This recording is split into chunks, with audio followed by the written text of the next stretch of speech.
Dios les bendiga a todos en esta oportunidad, en este día, en esta tarde, en esta noche, según el lugar donde usted nos esté recibiendo la palabra, recibiendo lo que el Espíritu Santo quiere darles en este momento. Allí esté Él obrando, operando y trayendo la convicción del corazón para que todas aquellas obras que vayan a realizar sean hechas de palabra o de hecho, sean hechas en el nombre de Jesucristo. Yo en este momento quiero guiarlos en una porción de la palabra que se encuentra en el libro de San Mateo, capítulo 8, y vamos a leer desde el versículo 18 en adelante. Y la palabra de Dios nos dice lo siguiente. Dice, lleva por título, los que querían seguir a Jesús. Los que querían seguir a Jesús. Creo que en un momento tan especial como el que nosotros estamos viviendo, valga la redundancia, en este tiempo, es importante saber a quién seguimos, por qué lo seguimos y cuál es la motivación que nos lleva a seguirlo. Y dice la palabra de Dios en el versículo 18 del libro de San Mateo, capítulo 8, viéndose Jesús rodeado de mucha gente. Viéndose Jesús rodeado de mucha gente. En el libro de San Mateo, capítulo 5, en el libro de San Lucas, capítulo 5, también la palabra de Dios nos muestra momentos en que Jesús es rodeado de mucha gente y en ese momento Él hace un apartarse, ya sea en el libro de San Lucas, capítulo 5, cuando Él se sube a una barca empujada por Simón y empieza desde la barca a predicarle a la multitud, o como en aquella oportunidad en que Él, viéndose rodeado de mucha gente, mandó también pasar a la otra orilla, a cruzar el lugar, se fue a un lugar apartado y llegó a un desierto. También esforzaba a la gente, a los que querían verdaderamente seguirle, como empujándoles y a la vez dándoles la orden: seguirme no es fácil. De hecho, el reino de los cielos sufre violencia y los violentos lo arrebatan. El reino de los cielos se hace fuerte y los fuertes lo arrebatan. Lo que quiero manifestar es que seguir a Cristo no es para simples o para cualquiera. Jesús en muchas oportunidades lo expresó y dijo: mejor es que seas caliente o que sea frío, porque a los tibios los vomitaré de mi boca. El evangelio del reino de los cielos es para santos y para gente que ha determinado en su alma, en su cuerpo y en su espíritu apartarse. Y dice, viéndose rodeado de mucha gente, mandó pasar al otro lado. Y yo quiero que usted en este momento pueda, allí en el lugar donde se encuentra, preguntarle a Jesús con sus propias palabras qué es lo que Él quiere de usted para que usted le siga. Seguir a Jesucristo, lo digo por segunda o tercera vez, no es para gente simple. De hecho, los simples, los tibios, serán vomitados de la boca del Señor. Y dice que Él dio una orden: pasemos al otro lado. Creo que he compartido en muchas oportunidades la palabra de Dios, donde en un momento Él me dice: no quiero que recibas de mí nunca más un mensaje. De hecho, lo he dicho y lo he predicado. Para mí, cada vez que escucho la palabra de Dios, no es un mensaje. El mensaje puede ser ignorado, puede ser pasado por alto, puede ser refutado y muchas veces hasta cuestionado o rechazado. En cambio, la orden es directa, la tienes que hacer te guste o no te guste. La orden es para aquellos que se entienden que hay alguien superior que manda. Jesús dijo, donde quiera que vayan y prediquen este evangelio, digan, el reino de los cielos se ha acercado. Yo quiero que usted en este momento se forme una imagen del reino de los cielos. Y para que el reino de los cielos exista, tiene que haber un rey. Pero con la diferencia de los reyes que nosotros conocemos, Él es Rey de reyes y Señor de señores. La máxima autoridad, la que no puede ser cuestionada y mucho menos refutada. Ahora, habiendo dado este mensaje a una multitud, lo primero que tiene que chocar en medio de aquel que quiere seguir a Jesucristo es la idea de qué es lo que seguimos. A la humanidad le agradan las multitudes. A la humanidad le agrada el hecho de pensar que si hay muchos, el lugar es bueno. De hecho, en los muchos viajes que yo realicé por Argentina y por otras partes del mundo, alguien me solía aconsejar, cuando vayas por una ruta y tú veas un restaurante y ese restaurante esté lleno de vehículos que lo rodean, camiones o lo que sea, es porque allí se come bien. Ahora, la idea que Jesús nos da es totalmente diferente. Él dice que ancho y espacioso es el camino que lleva a la perdición y muchos son los que van por él. Pero angosta es la puerta, estrecho es el camino que lleva a la salvación y pocos son los que la transitan o hallan esa puerta. Entonces ahora me está borrando la idea de seguir multitudes para seguir a aquel que su camino es más difícil y su puerta es más estrecha, al punto de que tiene que ser buscada y encontrada o hallada. Y esto me recuerda a aquella palabra donde una mujer por 12 años había sufrido flujo de sangre, había visitado todo cuanto había, pero eso no la había dejado en vergüenza o en decir ya no busco más, para mí no hay esperanza. Siguió buscando hasta que encontró la puerta correcta. Ahora, a esta gente, seguramente de aquella gran multitud que había estado en la casa de Pedro, que había visto los demonios huir, a la gente ser sanada, libertada, milagros como los que acontecieron en la casa de Simón. Ahora Jesús les está diciendo, pasemos al otro lado. Y el pasemos al otro lado era un desafío para toda aquella gente. Usted hoy puede guiarse por GPS, por satélites, por distintos medios que sabe que no importa que usted no conozca el camino o la oscuridad que lo rodee, usted va a llegar a ese punto. En aquel tiempo, cuando Jesús dice, subamos a una barca, crucemos al otro lado, era un desafío que no cualquiera estaba dispuesto a cumplir.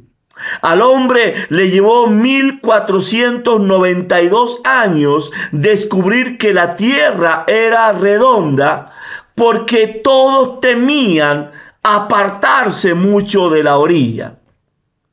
Ahora, este desafío en que Jesús te dice, no importa cuál sea el abismo, tú sígueme.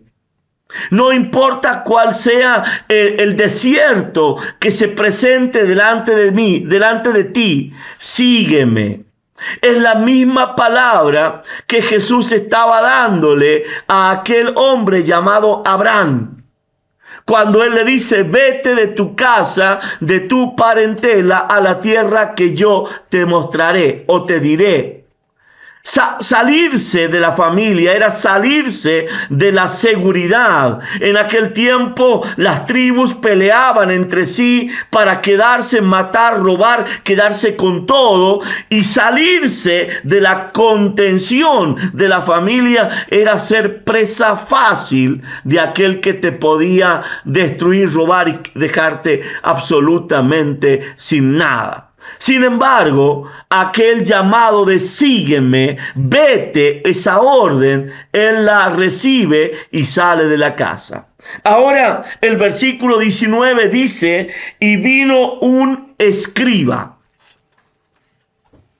Un hombre entendido en la palabra de Dios, entendido en los acontecimientos bíblicos. Un escriba era una persona que cada vez que escribía el nombre de Dios se bañaba 7 veces.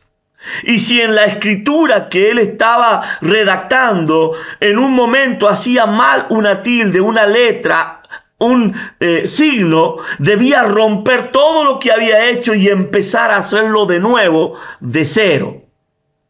Ese hombre, conocedor, porque muchas veces, quizás en sus errores o en su búsqueda de Dios, escribió muchas veces el mismo texto, ahora se para delante de aquel que le da una orden y le dice, maestro, te seguiré a donde quiera que vayas. No me importa si me llevas al desierto, si me haces subir a los montes, si me llevas al fondo del mar. No me importa si me haces morar en medio de un cementerio. Yo voy a ir donde quiera que tú vayas, o que me des la orden de que vaya. Y Jesús responde diciendo, las zorras tienen guaridas. ¿Qué tiene que ver esta palabra para un escriba? Le está hablando Dios a un docto en la palabra. No está hablando con un hombre simple, le está hablando con un conocedor de sus mandamientos. Y Jesús le dice, los sistemas de este mundo tienen escondederos. Los gobernantes de este siglo tienen lugares asociados que los van a defender y los van a guardar y los van a hasta esconder. Las zorras tienen guaridas. Nunca te olvides que en un momento en que Herodes quiere conocer a Jesús, Jesús le dice, dile a esa zorra. Está hablando de un hombre que llegó a la posición en la que está por las amistades que lo rodean y lo colocaron en ese lugar. Él está diciéndole al escriba, quiero que borres toda la idea que tú tienes de congregación, de sistema, de gobierno y hasta de iglesia. Miren lo que dice la Biblia. Las zorras tienen guaridas, las aves del cielo, grábese esta palabra, no está diciendo las aves de los cielos, está hablando del primer cielo donde se mueve el príncipe de este siglo. Usted lo ha escuchado mucho en este tiempo con las fuerzas del cielo. Y de pronto a las fuerzas del cielo la gobierna una tarotista, una medium, una hechicera. Cuando él está diciendo, yo quiero que tú a partir de este momento en que te dispones a seguirme donde quiera que yo vaya, vas a tener problemas con las zorras, vas a tener problemas con las fuerzas del cielo, porque ellas tienen guaridas y tienen nidos. De hecho, cuando el apóstol Pablo habla, dice que nuestra lucha, nuestra guerra, no es contra principados, no es contra carne ni sangre, sino contra principados, gobernadores de las tinieblas, y él las ubica en lugares celestiales. Ahora, él le dice lo siguiente, mas el Hijo del Hombre. mas el Mesías, mas el Cristo no tiene donde recostar su cabeza. Cuando nosotros lo leemos en forma literal, pareciera ser que Jesús está buscando una cama donde acostarse o una almohada.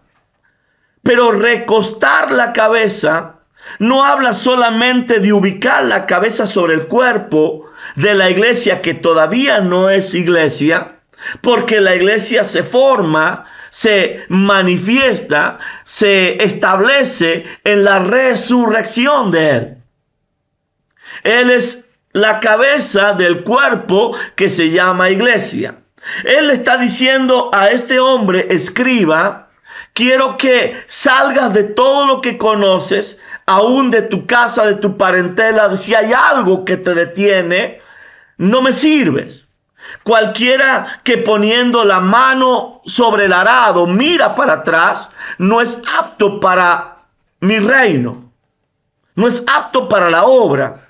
Entonces, él está diciéndole, yo estoy buscando a alguien en quien pueda descansar. Cuando yo vengo a Cristo, yo le pido al Señor que Él me dé descanso.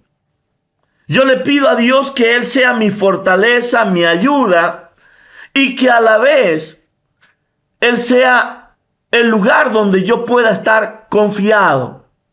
Y ahí es donde yo tengo que remitirme al libro de San Marcos, capítulo 15, donde Él dice, cualquiera que quiera venir en pos de mí, niéguese a sí mismo, tome su cruz y sígame. Porque el que no toma su cruz y no viene en pos de mí, no es digno de mí. Luego da una serie de palabras y Él dice que nosotros alcanzaremos el descanso para nuestras almas si nosotros ponemos su carga sobre nosotros. Él dice, echad mi yugo sobre vosotros y hallaréis descanso para vuestras almas. Cuando Él habla de reposar la cabeza, está diciendo, yo quiero que todos aquellos que se dicen mis seguidores, que vienen en pos de mí, sean imitadores de mí. Luego Pablo lo dice, sean imitadores de mí como yo de Cristo. Entonces, ¿cuán difícil es seguir a Jesucristo si yo no tengo la capacidad de que Cristo descanse en mí? ¡Wow! Cuando yo busco a Dios, lo busco para que Él me salve. Cuando yo busco a Dios, lo busco para que Él tenga misericordia de mí. Pero para que la misericordia de Dios se manifieste en mí, primeramente tengo yo que ser misericordioso. Porque si yo no tengo misericordia, Dios no tendrá misericordia de mí. Y si yo no perdono, Dios tampoco me perdonará a mí. Para un escriba, todos estos conceptos empiezan a luchar en su interior.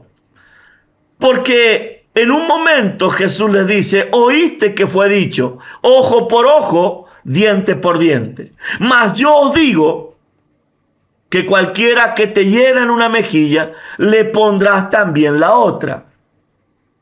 ¿Quieres seguir a Jesucristo? Está cambiándome todas las leyes y todo lo que como escriba yo aprendí.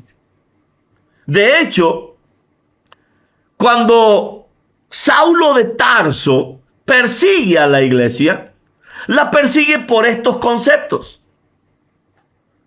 ¿Cómo Dios va a borrar lo que está escrito en tradición, en costumbre, en hechos históricos y nos va a poner nuevas leyes o nuevos mandamientos. ¿Cómo Dios me dirá, amaos los unos a los otros, como yo os he amado? ¿Cómo me amó Dios? En el momento en que le hemos crucificado, Él se para delante del Padre y le dice, perdónalos porque no saben lo que hacen. Te lo traduzco. Es como que hoy un sacerdote judío diría, Padre, perdona a Hamás porque no saben lo que hacen. No lo van a entender.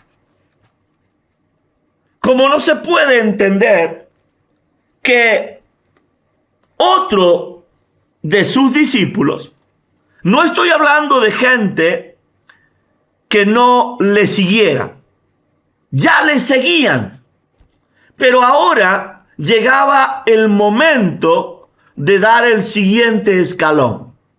¿Recuerdan cuando la palabra de Dios dice, al que es fiel en lo poco, en lo mucho le pondré? Muchas veces me pregunté, ¿cuánto es lo mucho en Dios, creador de todo lo que existe? Aún hay estrellas que no tienen nombre, pero Dios las conoce a cada una de ellas por su nombre.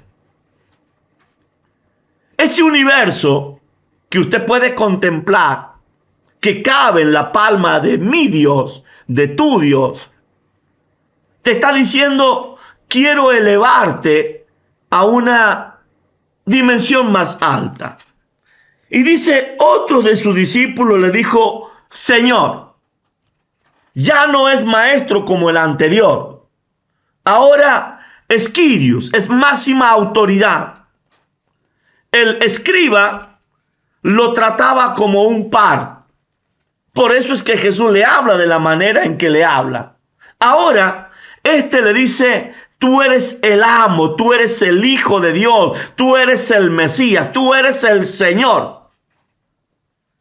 Permíteme que vaya primero y entierre a mi Padre. ¡Wow! Versículo 22, Jesús le dijo, sígueme y deja que los muertos entierren a sus muertos. Hace unos días yo les enseñaba acerca, a partir de hoy, a partir de este momento, decía Jesús, habrá 5 en una casa, 3 contra 2, 2 contra 3. La suegra contra la nuera, la madre contra la hija contra la madre, el padre contra el hijo contra el padre. ¿Pensáis que he venido a traer paz? No, he venido a traer disensión. Porque eso es lo que quiero. ¿Y qué más? Si ya esta llama está encendida. ¿Cómo es que Dios viene a traer disensión? ¿Quién no ama a su padre? ¿Quién no ama a sus familiares, a su madre, a su hermano, a su hijo? Y Jesús en un momento dice, el que no deja padre, el que no deja madre, el que no deja hijo, por causa de mí y de este evangelio, no es digno de mí. No es digno de mí. Esa palabra ya la vivimos y ya te la compartí hace apenas unos minutos. Para Abraham, llegar a llamarse Abraham, le significó dejar a su padre, a su madre, a su parentela. Nunca se habla de ellos. Y nunca más Abraham los vio. ¿Cómo sigo a Jesús si me aferro a tradición y a religión? Si de pronto Él viene con una palabra y esa palabra va contra todo lo que yo he aprendido durante todos los años, lo que tengo por verdad bíblica,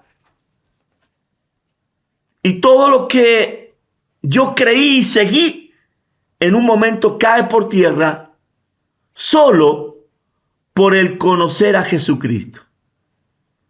Pablo, el hombre que en un momento manifiesta subir al cielo, sí, el mismo Saulo de Tarso que hace un momento perseguía a la iglesia, ahora todas sus convicciones caen por tierra, se cae del caballo, queda ciego, tiene que orar un tal Bernabé por él, y de pronto este Pablo, después de muchos procesos, es llevado al cielo, donde vio cosas inefables.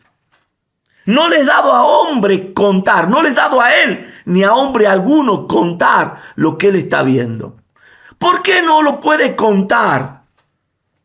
Porque destruiría la iglesia. Se lo digo de nuevo. Destruiría la iglesia.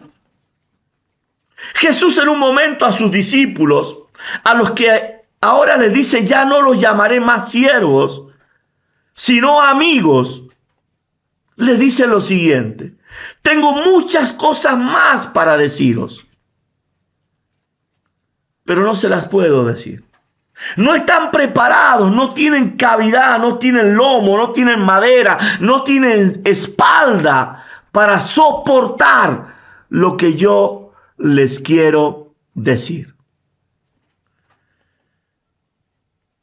¿Qué tal si Dios, allí en el lugar donde tú estás en este momento, empieza a revelarte cosas que ojo no vio?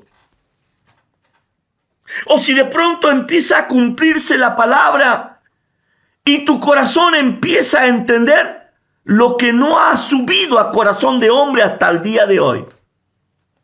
O si de pronto empiezas a oír lo que ningún oído ha oído hasta el día de hoy. Es locura, ¿verdad?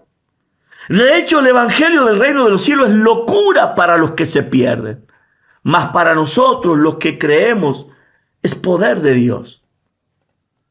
Llega un momento en que el apóstol Pedro se hace esta pregunta y la manifiesta en medio de aquella multitud.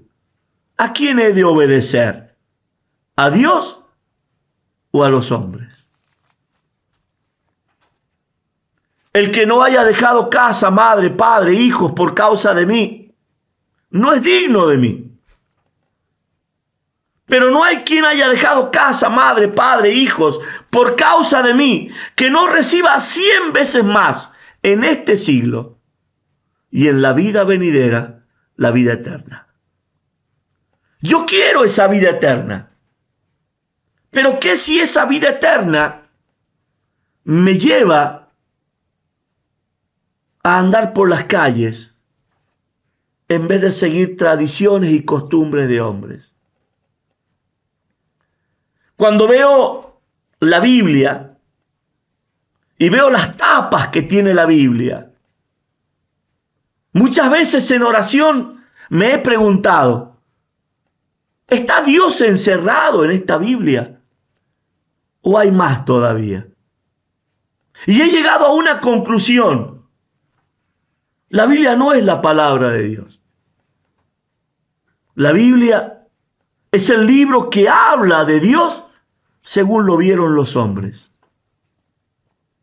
La única parte en toda la Biblia donde te puedo decir es palabra de Dios es cuando Dios escribe los mandamientos en piedra. Tristemente, esos mandamientos fueron rotos porque la gente no estaba preparada para recibirlos. Y seguían adorando becerros de oro, como lo siguen haciendo hasta el día de hoy. Aquel Moisés rompió las tablas y en penitencia tuvo que subir 40 días nuevamente al monte, pero esta vez las escribió él. Entonces te pregunto a ti hoy, ¿es palabra de Dios? Yo puedo aseverar que Dios escribió con su dedo y los hombres lo rompieron. ¿Y qué tal si hoy Dios está rompiendo este libro para grabar en tu corazón sus estatutos, sus preceptos y sus mandamientos? Jesús dijo que cuando Él se fuera, rogaría al Padre y Él enviaría otro consolador. Y me gusta esta palabra. Esta palabra que muchos tienen miedo de predicar. Porque Jesús dice, y el Espíritu Santo enseñará a todos todas las cosas, de manera que ya nadie necesitará ser enseñado por su hermano. Y allí es donde me pregunto, ¿dónde quedará este libro con 1189 capítulos, 31.100 versículos? La Reina Valera. Luego tenemos la Biblia católica, con más libros, porque los libros los colocaron los hombres, no Dios. ¿Qué quiere Dios enseñarte en este día? Si tú le dices verdaderamente de corazón, quiero seguirte. La Biblia dice, en aquel día me buscaréis. ¿Lo estás buscando? ¿Cómo lo buscas? Porque luego asevera de esta manera, me hallaréis, porque me buscaréis de todo vuestro corazón. Y la pregunta que al menos me hago yo, cuando lo busco, ¿lo hago con todo mi corazón? ¿O todavía hay una porción de Él que quiere otras cosas? Recuerdo hace muchos años atrás, cuando Él me dijo, si me vas a creer, créeme en todo, o no me creas en nada. Cuando tú de pronto estás en oración en la noche y Dios te da una orden, sea la que sea, levántate y ora por aquella persona. Recuerdo que estando en Amberes, Bélgica, junto al pastor Alex Aguilar, todos hablaban en francés, neerlandés, holandés. El pastor Alex, su hermana y yo éramos los únicos que hablábamos español porque él era chileno. Yo no sabía quién era la hermana del pastor Alex. Solo recuerdo que aquella tarde me llevaron a un culto de oración y el pastor Alex me dijo, siéntate allí, tú no hagas nada, no ores por nadie, no digas nada. Y en ese no digas nada, mientras ellos oraban y yo intercedía en espíritu, empecé a recibir una orden en mi oído. Dile a esa joven que yo hoy la sano de cáncer. Y yo pensé en mi interior, todos hablan francés, neerlandés, holandés. No entiendo nada, ni ellos me van a entender a mí. Y la voz volvió a decirme, te ordeno, dile a esa joven que hoy la sano de cáncer. Me resistí y empezó a quemarme el oído, empezó a arderme y a ponerse colorado. Sentía el calor en mi oído por esa voz. Y yo me negaba porque ellos no me entenderían lo que yo diría. De pronto miro hacia la joven y en el vientre de esa joven había como un ojo trasnochado, rojo, como algo que se difuminaba por su estómago, por su vientre.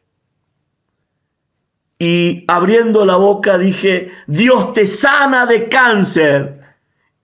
Y la joven voló 3 o 4 metros hacia atrás. Cayó. El pastor Alex me dijo, ¿qué hiciste? Y yo, temblando la voz, simplemente dije, hice lo que Dios me dijo que dijera. Pasaron unos minutos, todos corrieron hacia la joven Y cuando la joven se levanta, empieza a decir, hace unos días me hicieron unos estudios, tengo cáncer en el útero. Ni siquiera su hermano lo sabía.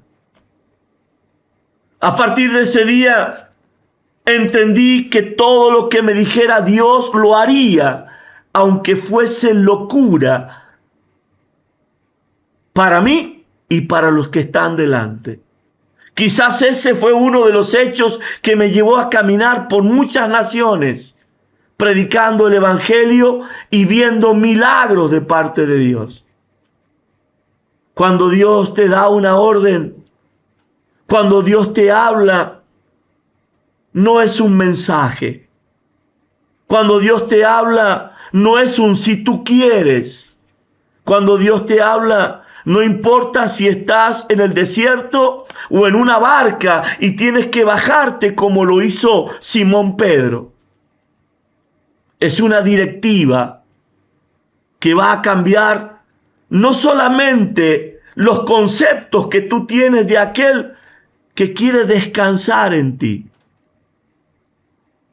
sino también que va a pararte como alguien diferente en medio de toda una generación.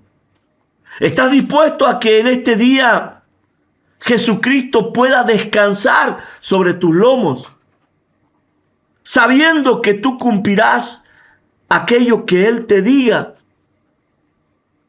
Las zorras tienen guaridas, las aves del cielo tienen nido. Mire cómo se organizan y cómo se defienden. ¿Estás dispuesto a defender a Jesucristo? ¿Estás dispuesto a que lo que Él diga sea para ti una orden? Entonces, pasemos al otro lado. Aunque sea un gran abismo el que se presenta delante de ti, al igual que Jeremías, que Isaías o que el mismo Elías, profetas del Dios vivo, un día tuvieron que ir contra una palabra que nunca antes habían oído. No te dejes maravillar por multitudes ni por lo que en este cielo se va a manifestar. Permíteme decirte como profeta, habrá muchas señales en el cielo, primer cielo. No hagas caso a ninguna de ellas. Y cuando te digan, aquí está el cuerpo, tampoco vayas, porque Jesucristo quiere ser cabeza en medio de tu vida. Si Él es cabeza en medio de ti, el cuerpo llamado iglesia se forma solo. Que Dios te bendiga a ti y a todos los tuyos.